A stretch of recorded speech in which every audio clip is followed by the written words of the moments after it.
ಲಿಟ್ಕರ್ ಭವನದಲ್ಲಿ ಮಾದಿಗ ಸಂಘಟನೆಗಳ ಒಕ್ಕೂಟದಿಂದ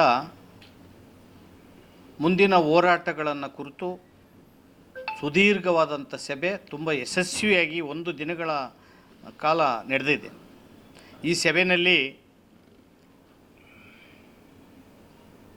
ಒಳ ಮೀಸಲಾತಿ ಮೂಲ ಹೋರಾಟಗಾರರಾದಂಥ ದಂಡೋರ ರಾಜ್ಯಾಧ್ಯಕ್ಷರಾದಂಥ ಶಂಕರಪ್ಪನವರು, ಹಿರಿಯ ವಕೀಲರು ಮತ್ತು ಮೂಲ ಹೋರಾಟಗಾರರಾದಂಥ ಮಾರಪ್ಪನವರು ಮತ್ತು MRHSನ ರಾಜ್ಯ ಕಾರ್ಯಾಧ್ಯಕ್ಷರಾದ ನಮ್ಮ ಕೇಶಮೂರ್ತಿಯವರು, ದಂಡೋರದ ಹುಸೇನಪ್ಪ ಸ್ವಾಮಿಯವರು, ವಿಶ್ವ ಆದಿಜಾಂಬುವ ಮಹಾಸಭಾದ ರಾಜ್ಯಾಧ್ಯಕ್ಷರಾದ ನಮ್ಮ ಭೀಮರಾಜರವರು ಹಾಗೂ ಬಹುಜನ ಚಳವಳಿಯ ಕೃಷ್ಣಪ್ಪ, ದಲಿತ ಕ್ರಿಯಾ ಸಮಿತಿಯ ರಾಜ್ಯಾಧ್ಯಕ್ಷರಾದಂಥ ಮುನ್ರಾಜ್ ಅವರು, ಮುಖಂಡರಾದ ಶಿವಪ್ಪನವರು, ಅನೇಕ ಹಿರಿಯರು ಪಾಲ್ಗೊಂಡಿದ್ದರು. ಜೊತೆಗೆ AIBSPಯ ರಾಜ್ಯಾಧ್ಯಕ್ಷರಾದ ಮಾರ್ಸಂದ್ರ ಮುನಿಯಪ್ಪನವರು ಕೂಡ ಈ ಸಭೆಯಲ್ಲಿ ಪಾಲ್ಗೊಂಡಿದ್ದರು. ಈ ಸಭೆಯ ಮುಖ್ಯ ಉದ್ದೇಶ ಒಳ ಮೀಸಲಾತಿ ಕುರಿತಂತೆ ವಿಶೇಷ ಸಚಿವ ಸಂಪುಟ ಕೈಗೊಂಡಂತಹ ತೀರ್ಮಾನಗಳನ್ನು ಇವತ್ತು ಚರ್ಚೆ ಮಾಡಿದ್ವಿ. ಈ ಚರ್ಚೆಯಲ್ಲಿ ಕೈಗೊಂಡಂಥ ನಿರ್ಣಯಗಳು ಏನಂದರೆ, ಒಳ ಮೀಸಲಾತಿನಲ್ಲಿ ಅವನೂರು ಆಯೋಗ ಮಾದಿಗ ಸಮಾಜಕ್ಕೆ 8% ಮೀಸಲಾತಿಯನ್ನು ಕೊಟ್ಟಿತ್ತು. ಸದಾಶಿವ ಆಯೋಗ ಮತ್ತು ನಾಗಮೋಹನ್ ದಾಸ್ ಆಯೋಗ 6% ಕೊಟ್ಟಿತ್ತು. ಆದರೆ ಈಗ ಸಚಿವ ಸಂಪುಟದಲ್ಲಿ 50%ಕ್ಕೆ ಸದಾಶಿವ ಆಯೋಗನೂ 50%ಕ್ಕೆ ಮಾಡಿದ್ದು. ಮಾಧುಸ್ವಾಮಿನೂ ಅವರು ಕೊಟ್ಟಾಗ 6% ಕೊಟ್ಟಿದ್ದರು. ಈಗ 50% ಮಾಡಿದರೂ ಕೂಡ 6% ಕೊಡಬೇಕಾಗಿತ್ತು ಅನ್ನೋ ಒಂದು ಅಭಿಪ್ರಾಯವನ್ನು ವ್ಯಕ್ತಪಡಿಸಿದರು ಎಲ್ಲ. ಜೊತೆಗೆ ಸಚಿವ ಸಂಪುಟ ಕೈಗೊಂಡಂತಹ ತೀರ್ಮಾನ ಏನಿದೆ, 1ರಿಂದ 15 ಹುದ್ದೆಗಳನ್ನು ಒಳ ಮೀಸಲಾತಿಗೆ ಒಳಪಡಿಸ್ತಾನೆ. ಅದು ಪರಿಶಿಷ್ಟ ಜಾತಿಯಲ್ಲೇ ಸಾಮಾನ್ಯ ಅಂತೇಳಿ ತೀರ್ಮಾನವನ್ನು ಮಾಡಿ, ಇಲ್ಲಿ ABCನಲ್ಲಿರ್ತಕ್ಕಂಥ ಈ ಪರಿಶಿಷ್ಟ ಜಾತಿಯಲ್ಲಿರ್ತಕ್ಕಂಥ ಇವು 101 ಜಾತಿಗಳು ಕೂಡ ಸ್ಪರ್ಧೆ ಮಾಡಬೇಕು ಅಂತ ಒಂದು ವಿವಾದವನ್ನು ತಂದಿಟ್ಟಿರೋದಕ್ಕೆ ತೀವ್ರ ಅಸಮಾಧಾನ ಆಗಿದೆ. ಇದು ಒಳ ಮೀಸಲಾತಿನೇ ಅಲ್ಲ ಅನ್ನೋ ಅಭಿಪ್ರಾಯಕ್ಕೆ ಬಂದಿದ್ದಾರೆ. ಜೊತೆಗೆ 15ಕ್ಕಿಂತ ಮೇಲ್ಪಟ್ಟು ಹುದ್ದೆಗಳನ್ನು ಒಳ ಮೀಸಲಾತಿಗೆ ಒಳಪಡಿಸಿ 56,000 ಹುದ್ದೆಗಳ ತುಂಬೋದಕ್ಕೆ ಕೈಗೊಂಡಿರುವಂಥ ತೀರ್ಮಾನ ಏನಿದೆ, ಇದು ಸುಪ್ರೀಂ ಕೋರ್ಟ್ ತೀರ್ಮಾನಕ್ಕೆ ವ್ಯತಿರಿಕ್ತವಾದಂಥ ಒಂದು ತೀರ್ಮಾನ. 2 ಇಬ್ಬಗೆಯ ತೀರ್ಮಾನವನ್ನು ಸಚಿವ ಸಂಪುಟ ಮಾಡಿದೆ. 15 ಒಳಗಡೆ ಇರತಕ್ಕಂಥ ಹುದ್ದೆಗಳಲ್ಲಿ ಒಳ ಮೀಸಲಾತಿ ಇಲ್ಲ ಅಂದರೆ ಗೆಜೆಟೆಡ್ ಆಫೀಸರ್ಸು ಹುದ್ದೆಗಳ ಏನಿದ್ದಾವೆ ಆ ಹುದ್ದೆಗಳನ್ನ ಒಂದು ಗೊಂದಲ ಸೃಷ್ಟಿ ಮಾಡಿ ಈ ಸಮಾಜಕ್ಕೆ ಆ ಹುದ್ದೆಗಳು ಸಿಗಬಾರ್ದು ಅನ್ನೋ ಒಂದು ಹುನ್ನಾರ ನಡೆದಿದೆ. ಇದರಲ್ಲಿ DPR ಸಮಾಜ ಕಲ್ಯಾಣ ಇಲಾಖೆ ತೀವ್ರ ಒಂದು ಗೊಂದಲದ ವಾತಾವರಣ ಮೂಡಿಸಿರೋದ್ರಿಂದ ಇದು ಸುಪ್ರೀಂ ಕೋರ್ಟ್ ಆದೇಶಕ್ಕೆ ವಿರುದ್ಧವಾದಂಥ ನಿರ್ಣಯಗಳನ್ನು ರಾಜ್ಯ ಸರ್ಕಾರ ಕೈಗೊಂಡಿದೆ. ಆದ್ದರಿಂದ ಹೋರಾಟವನ್ನು ಮುಂದುವರಿಸಬೇಕು. ಜೊತೆಗೆ ಇದ್ರ ಜೊತೆಯಲ್ಲೇ ಬಡ್ತಿಯಲ್ಲಿ ಒಳ ಮೀಸಲಾತಿಯನ್ನು ಕೂಡಲೇ ಕೊಡಬೇಕು. ಬ್ಯಾಕ್ಲಾಗಲ್ಲಿ ಒಳ ಮೀಸಲಾತಿಯನ್ನು ಕೊಡಬೇಕು. SC ST TSP ಹಣ ಏನಿದೆ, ಈ ಹಣ ಒಳ ಮೀಸಲಾತಿನಲ್ಲಿ ಸಮಾನವಾಗಿ ಹಂಚಿಕೆ ಆಗಬೇಕು 101 ಜಾತಿಗಳಿಗೂ. ಜೊತೆಗೆ ಖಾಸಗಿ ರಂಗದಲ್ಲೂ ಕೂಡ ಉದ್ಯೋಗದಲ್ಲಿ ಮೀಸಲಾತಿ ಮತ್ತು ಒಳ ಮೀಸಲಾತಿ ಬರಬೇಕು.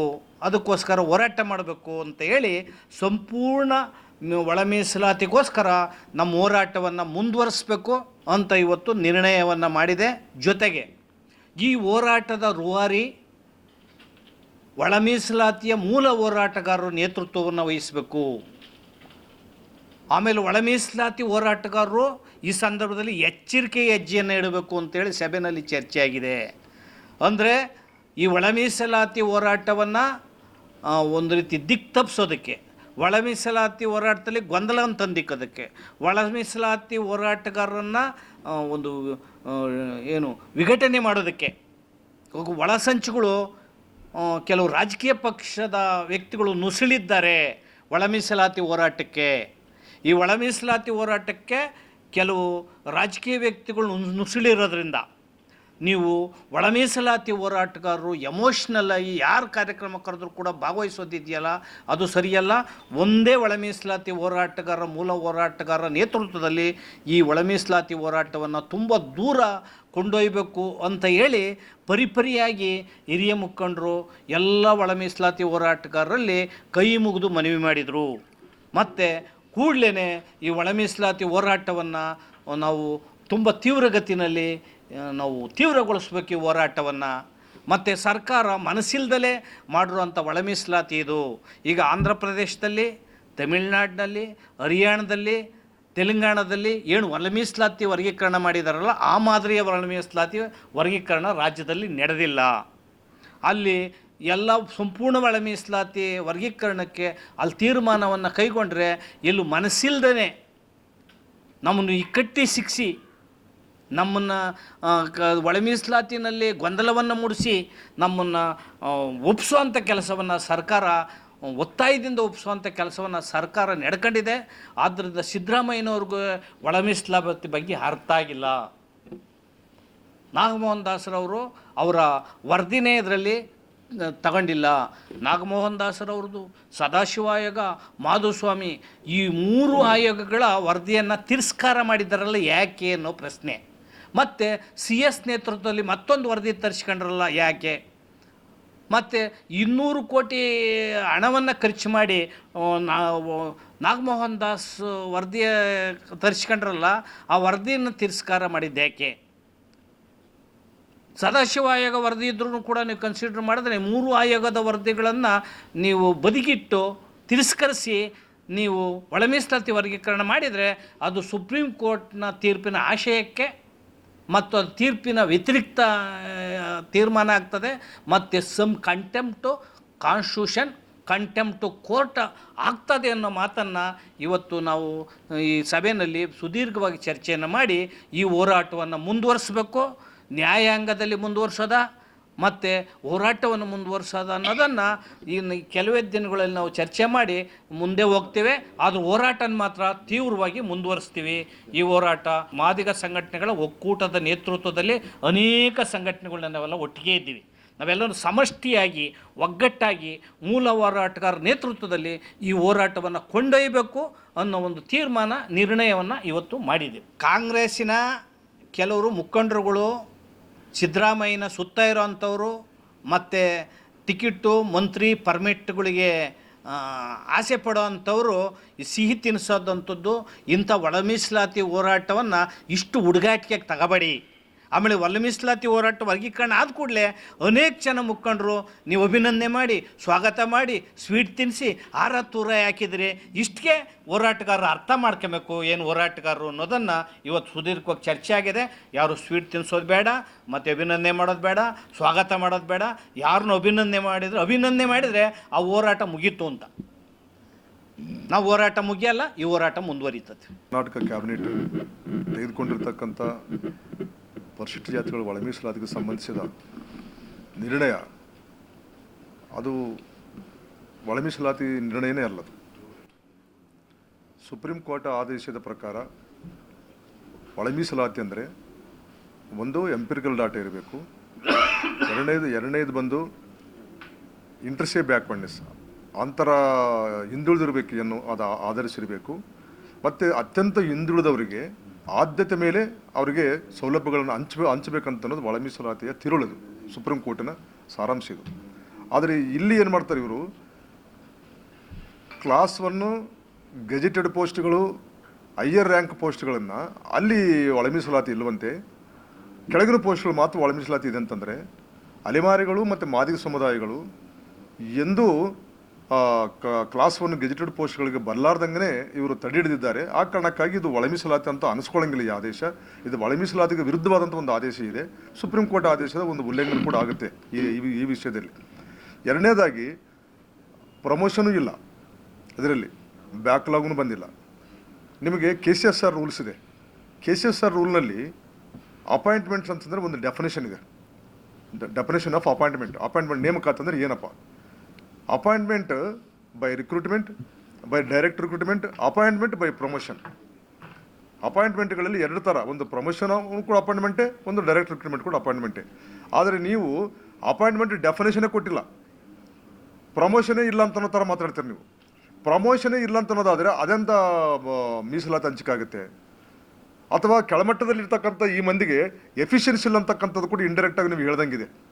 ಈ ಸರ್ಕಾರ ಅಥವಾ ಮಾದೇವಪ್ಪ ಅಂತನ್ನೋರು ಇವರಿಗೆ ಎಫಿಷಿಯನ್ಸಿ ಇಲ್ಲ, ಆ ಕಾರಣಕ್ಕಾಗಿ ಅದು ಕೊಡಕ್ಕೆ ಬರೋಂಗಿಲ್ಲ.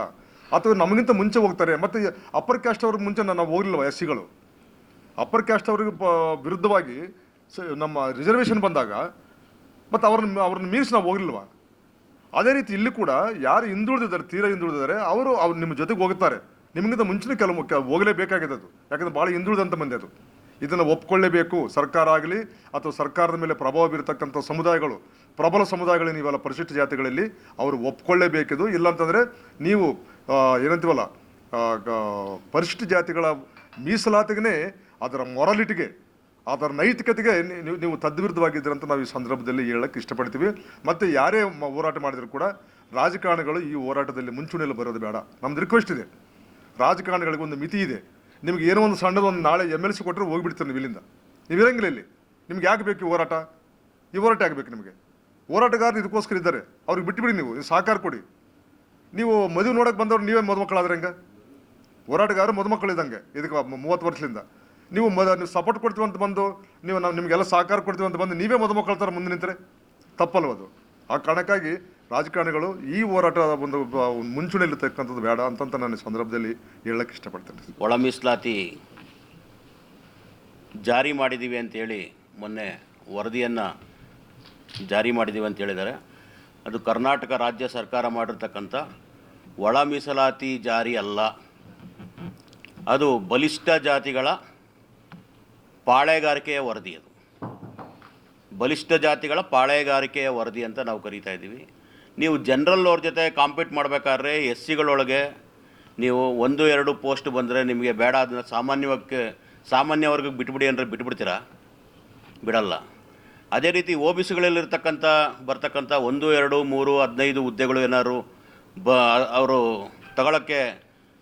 ತಗೊಳ್ಬಾರ್ದು ಅಂತ ಅಂದ್ಬಿಟ್ಟು ಏನಾದ್ರು ಸಾಮಾನ್ಯ ವರ್ಗ ಬಿಟ್ಬಿಡಿ ಅಂದರೆ ಬಿಟ್ಬಿಡ್ತೀರಾ? ಇಲ್ಲ. OBCಗಳಲ್ಲಿ ನೀವು ಆಲ್ರೆಡಿ 1 ಬರಲಿ 2 ಬರಲಿ ಅಥವಾ 15 ಹುದ್ದೆ ಬರಲಿ, ಅದನ್ನು ನೀವು ರೋಸ್ಟರ್ ಸಿಸ್ಟಮ್ಗೆ ತಂದು ನೀವು ಒಳ ಮೀಸಲಾತಿಯನ್ನು ಕೊಡ್ತಾ ಇದ್ದೀರಾ. ಅದೇ ರೀತಿ SC ST ಒಳಗೂ ಕೂಡ ಒಳ ಮೀಸಲಾತಿ ಮಾಡಿದಾಗಂತ ಸಣ್ಣ ಜಾತಿಗಳಿಗೂ ಕೂಡ ಮತ್ತು ಮಾದಿಗ ಸಮುದಾಯದ ಮತ್ತು ಅಲೆಮಾರಿ ಜಾತಿಗಳು ಎಲ್ಲರಿಗೂ ಕೂಡ ನೀವು ರೋಸ್ಟರ್ ಸಿಸ್ಟಮ್ ಪ್ರಕಾರ 15 ಹುದ್ದೆಗಳಿರಲಿ ಅಥವಾ ಒಂದೇ ಹುದ್ದೆ ಇರಲಿ, ನೀವು ಒಳ ಮೀಸಲಾತಿಯನ್ನು ಕಲ್ಪಿಸಬೇಕು. ನೀವು ಒಳ ಮೀಸಲಾತಿ ಕಲ್ಪಿಸಲಿಲ್ಲ ಅಂತಂದರೆ ಅದನ್ನು ಸಾಮಾನ್ಯ ವರ್ಗಕ್ಕೆ ಸೇರ್ತೀರ ಅನ್ನೋದಂದರೆ, ನಾವು ಟೋಟಲ್ SC ಒಳಗಿರ್ತಕ್ಕಂಥದ್ದನ್ನು ಕೂಡ ನೀವು ಸಾಮಾನ್ಯ ವರ್ಗ ಬಿಟ್ಬಿಡಿ ಅಂದರೆ ಬಿಟ್ಬಿಡ್ತೀರಾ? ನೀವು ಯಾವುದೇ ಕಾರಣಕ್ಕೆ ಬಿಡೋದಿಲ್ಲ. ನೀವು SC ಸಾಮಾನ್ಯ ಅಂತಕ್ಕಂಥ ಪದವನ್ನು ತೆಗಿಬೇಕು. ಅದು unconstitutional, against the supreme court.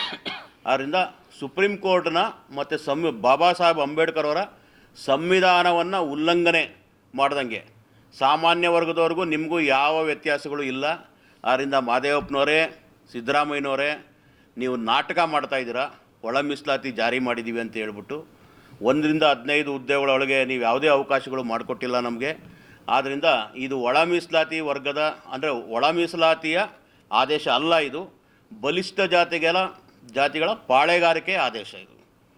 ಅದನ್ನು ನಾವು ಹೇಳ್ತಾ ಇದ್ವಿ. ಇದನ್ನು ಮುಂದೆ ನಮ್ಮ ಸಂಪೂರ್ಣ ಒಳ ಮೀಸಲಾತಿ ಜಾರಿಯಾಗುವವರೆಗೂ ನಮ್ಮ ಹೋರಾಟ ನಿರಂತರವಾಗಿ ಮುಂದುವರಿತದೆ. ಮತ್ತು 35 ವರ್ಷಗಳ ಹೋರಾಟ ಮಾಡಿದಂಥ ಮುಂಚೂಣಿ ಹೋರಾಟಗಾರರ ನೇತೃತ್ವದಲ್ಲಿ ರಾಜಕೀಯ ಪಕ್ಷಗಳನ್ನು ಹೊರತುಪಡಿಸಿ ನಾವು ನಿಷ್ಪಕ್ಷಪಾತವಾಗಿ ಈ ಒಂದು ಹೋರಾಟವನ್ನು ತಗೊಂಡೋಗ್ಬೇಕಂತ ನಮ್ಮ ಒಕ್ಕೂಟದಿಂದ ಇವತ್ತು ನಿರ್ಣಯವನ್ನು ಮಾಡಿದ್ದೀವಿ. 7 ಜನ ನ್ಯಾಯಾಧೀಶ ಸಮ್ಮುಖದಲ್ಲಿ ನಡೆದಂಥ ಈ ಒಂದು ವಿಚಾರನ ಭಾಳ ಮನದಟ್ಟಾಗಿ, ಈಗೇನು ವಕೀಲರನ್ನು ಸುಮ್ಮನೆ ಕೂತ್ಕೊಳ್ಳಲ್ಲ, ಆಮೇಲೆ ಕೆಲವು ಹಿರಿಯ ನಾಯಕರುಗಳೇನು ಸುಮ್ಮನೆ ಕೂತ್ಕೊಳ್ಳಲ್ಲ, ಕೆಲವು IAS ಆಫೀಸರ್ಗಳು ಸುಮ್ಮನೆ ಕೂತ್ಕೊಳ್ಳಲ್ಲ, ಅದಕ್ಕಿಂತ ಹೆಚ್ಚಾಗಿ ನಮ್ಮ ಹೋರಾಟಗಾರರು ಸಹ ಸುಮ್ಮನೆ ಕೂತ್ಕೊಳ್ಳಲ್ಲ. ಏನು ಇವತ್ತು ಬೆಳಗ್ಗೆಯಿಂದ ಸಾಯಂಕಾಲವರೆಗೂ ಸುದೀರ್ಘವಾಗಿ ಚರ್ಚೆಗಳನ್ನು ಮಾಡಿದ್ಯಾ ಈಗ ಚರ್ಚೆ ಮಾಡೋದು ಇಂಪಾರ್ಟೆಂಟ್ ಅಲ್ಲ, ನಾವು ಆ ಆದೇಶದ ನೋಡಿದ ಮೇಲೆ ನಾವು ಮಾಡ್ತೀವಲ್ಲ ಅದು ಭಾಳ ಇಂಪಾರ್ಟೆಂಟ್ ಆಗಿರ್ತದೆ. ಅದು ನೋಡಿದ ನಂತರ ಏನು ನಿರ್ಣಯ ತೊಗೊಬೇಕು ಆ ನಿರ್ಣಯಗಳನ್ನು ನಮ್ಮ ಹಿರಿಯ ಹೋರಾಟಗಾರರ ಸಮ್ಮುಖದಲ್ಲಿ ಒಂದು ಚರ್ಚೆ ಮಾಡಿ ಮುಂದಿನ ಸಭೆಯನ್ನು ತೆಗೆದುಕೊಂಡು ಅದಕ್ಕೆಲ್ಲ ನಾವು ಬದ್ಧರಾಗಿರ್ತೀವಿ. ಬಿ ಆರ್ ಮುನಿರಾಜು, ರಾಷ್ಟ್ರೀಯ ಅಧ್ಯಕ್ಷರು, ಜೈ ಭೀಮ್ ಅಖಿಲ ಭಾರತ ದಲಿತ ಕ್ರಿಯಾ ಸಮಿತಿ. ಈಗ ಈ ನಡೆ ಸರ್ಕಾರದ ನಡೆಗಳು ಯಾವ ನಾಟಕೀಯ ನಡೆ ಅಂತಲೂ ನಮ್ಗೆ ಹೇಳಲಿಕ್ಕಾಗ್ತಾ ಇಲ್ಲ. ಯಾಕೆಂತಂದರೆ ಆವನೂರು ವರದಿಯಲ್ಲೂ ಕೂಡ 8% ಕೊಡಬೇಕು, 8% ಕೊಡಬೇಕು ಅಂತ ಆಗಿದೆ. ಆಯೋಗಗಳು ನಾವು ನೀವು ಮಾಡ್ಕೊಂಡಿರ್ತಕ್ಕಂಥದ್ದಲ್ಲ. ಅದಾದ ನಂತರ ಸದಾಶಿವ ಆಯೋಗದಲ್ಲೂ ಕೂಡ 6% ಕೊಡಬೇಕು ಅಂತ ಆಗಿದೆ. ಮತ್ತು ಮಾಧುಸ್ವಾಮಿ ಆಯೋಗನೂ ಕೂಡ ಇವ್ರ ಜನಸಂಖ್ಯೆ ಜಾಸ್ತಿ ಇದ್ದರೆ 6% ಕೊಡಬೇಕು ಅಂತ ಆಗಿದೆ. ಅದಾದ ನಂತರ ನೀವು ಸುಪ್ರೀಂ ಕೋರ್ಟ್ ಆದೇಶವನ್ನು ನಂಬದೆ, ಈ ಆಯೋಗಗಳ ವರದಿಯನ್ನು ಕೂಡ ನಂಬದೆ, ನೀವೇ ಸಪ್ರೇಟಾಗಿ ಸರ್ಕಾರ 1.5 ಕೋಟಿ ಖರ್ಚು ಮಾಡಿ 150 ಕೋಟಿ ಖರ್ಚು ಮಾಡಿ ಏನು ನಾಗಮೋಹನ್ ದಾಸ್ ಆಯೋಗ ಅಂತ ನೀವು ರಚನೆ ಮಾಡಿದ್ರಿ. ನೀವೇ ಆಯೋಗ ರಚನೆ ಮಾಡಿ, ನೀವೇ ವರದಿ ತರಿಸ್ಕೊಂಡು, ನೀವೇ ಅದನ್ನೆಲ್ಲ ಪರಿಶೀಲನೆ ಮಾಡಿ, ಆ ಆಯೋಗದ ವರದಿನೂ ಕೂಡ ನೀವು ಗಣನೆಗೆ ತಗೊಳ್ದೇ ನೀವು ಈ ಪಾಳ್ಯಗಾರಿಕೆ ಥರ ನಿಮ್ಮ ಇಷ್ಟ ಪ್ರಕಾರ ನೀವು ಮಾಡಿರ್ತಕ್ಕಂಥ ಆದೇಶಗಳು ನಿಜವಾಗಲೂ ಇದು ಕಾನೂನು ಬಾಹಿರ, ಸಂವಿಧಾನ ಬಾಹಿರ ಮತ್ತು ಸುಪ್ರೀಂ ಕೋರ್ಟ್ಗೆ ಮೋಸ ಮಾಡ್ದಂಗಾಗಿದೆ. ಅದರಿಂದ ನಾವು ಯಾವುದೇ ಸಂದರ್ಭದಲ್ಲಿ ನಮಗೇನು 6% ಮೊದಲಿಂದ ಕೊಡಬೇಕು ಅಂತ ಹೇಳಿದರೆ 6% ಕೊಡಲೇಬೇಕು. ಮತ್ತು ಪ್ರಮೋಷನ್ನಲ್ಲಿ ಮತ್ತು SCP TSPನಲ್ಲಿ ಪ್ರತಿಯೊಂದರೂ ಕೂಡ ನಮಗೆ ಪೂರ್ಣ ಒಳ ಮೀಸಲಾತಿ ಜಾರಿ ಆಗಲೇಬೇಕು. ಆಗದೇ ಇರ್ತಕ್ಕಂಥ ಸಂದರ್ಭದಲ್ಲಿ ನಾವು ಯಾವುದೇ ಕಾರಣಕ್ಕೆ ಹಿಂದೆ ಸರಿಯುವಂಥದ್ದಿಲ್ಲ. ನಾವೇನು ಮೂಲ ಒಕ್ಕೂಟಗಳ ಏನು ನಮ್ಮ ಒಕ್ಕೂಟ ಇದೆ, ಆ ಒಕ್ಕೂಟದ ಮೂಲಕ ನಾವು ಈ ಹೋರಾಟವನ್ನು ಮುಂದುವರ್ಸ್ಕೊಂಡು ಹೋಗ್ತೀವಿ. ಯಾವುದೇ ಕಾರಣಕ್ಕೆ ಹಿಂದೆ ಸರಿಯುವಂಥ ವಿಚಾರ ಇಲ್ಲ ಸರ್.